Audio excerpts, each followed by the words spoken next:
sister.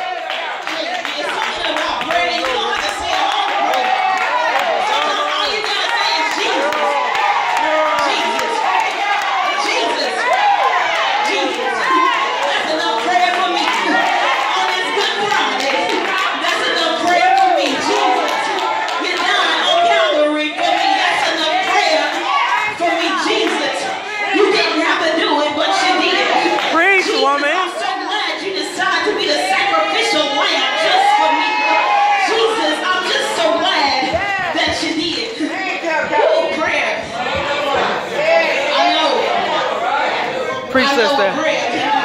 Preach, sister. Amen. I'm thankful for the opportunity to be before you all on this evening, this Good Friday. And I'm going to try to keep my spirit just a little calm. Have your way. Let's go to God. Lord God, we thank you for this day and the opportunity to be in your presence once more, God. It's not taken lightly nor for granted.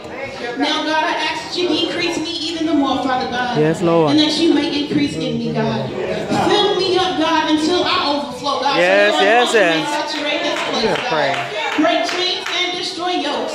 In your precious name do we pray. And all God's people say amen. Preach, sister. Amen.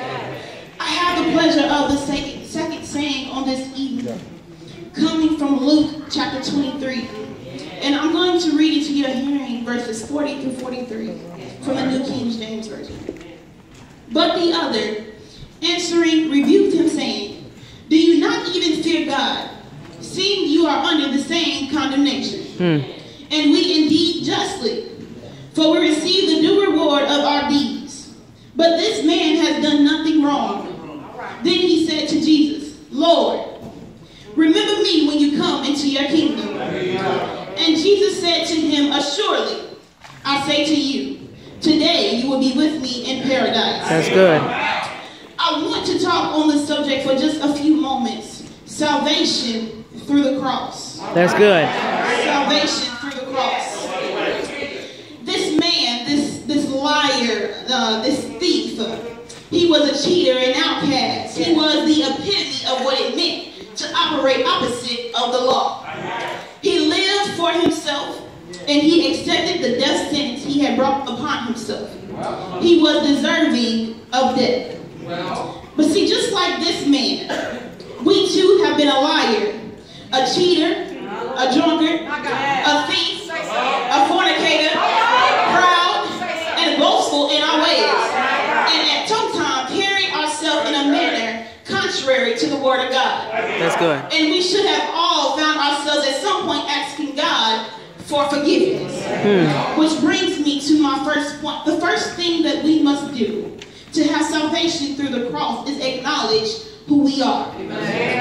This man did something most of us can't bring ourselves to do. He admitted that he was wrong. Understand that in order to be told that you will be with Christ in paradise, you got to come correct. The problem within the church is that everyone wants a savior and salvation. But because they are busy trying to salvage a self-image that has got to be destroyed first, they can't get what they are expecting. People want God to elevate them and move from faith to faith and glory to glory, even though they've never had faith in Him in the first place to unveil them true selves to Him. Yes, see, we know that we are an open book to Christ, and all that we are, have been, or ever will be, He knows before we do. But that does not mean we can come to Him arrogantly and expect to receive His gift of salvation. And the point can be proven to be true because in verse 39, the first criminal says, if you are the Christ, save yourself and us.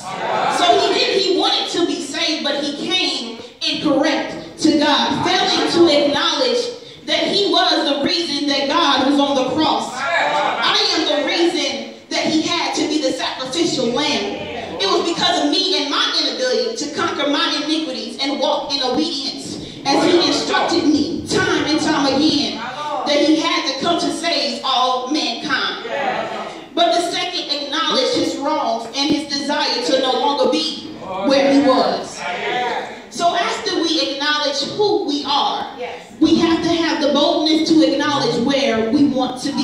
That's good. That's good. After he acknowledged that he was deserving of his penalty of death due to the crimes he committed, he acknowledged to Christ where he wanted to be.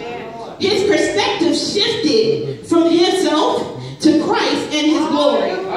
He simply said in verse 42, Lord, remember me when you come into your kingdom.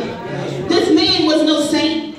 He hadn't known Christ for himself during his lifetime. Though he had stories through the grapevine, he had not yet had an encounter with Christ and all his glory until he was on the cross. You see, many people don't see Christ in his glory until we get into a place where we no longer see it. It's because of myself that I am here. Some people don't see God until they get a bad report from the doctor. Or help us. They don't see God until hell is breaking loose in their life. They don't see God until they are in the valley surrounded by dry bones. All hope is gone. Go ahead. Go ahead. Alone. But when they recognized who Christ was, the perspective shifted. That's good. The situation changed. That's good. If this man had never done the wrongs he had committed in his life, he never would have had a soul-saving encounter with the Savior.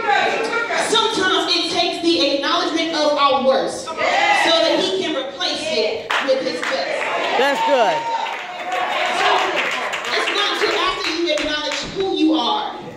And boldly decree where you want to be, that Christ has the opportunity to acknowledge your new outcome. That's good. And he closes saying this in verse 43. Assuredly I say to you, today you will be with me in paradise. Now this is the best news of the text, because this man's life was in the hands of Satan. Satan had thought that he had won, but the man recognized who Christ was.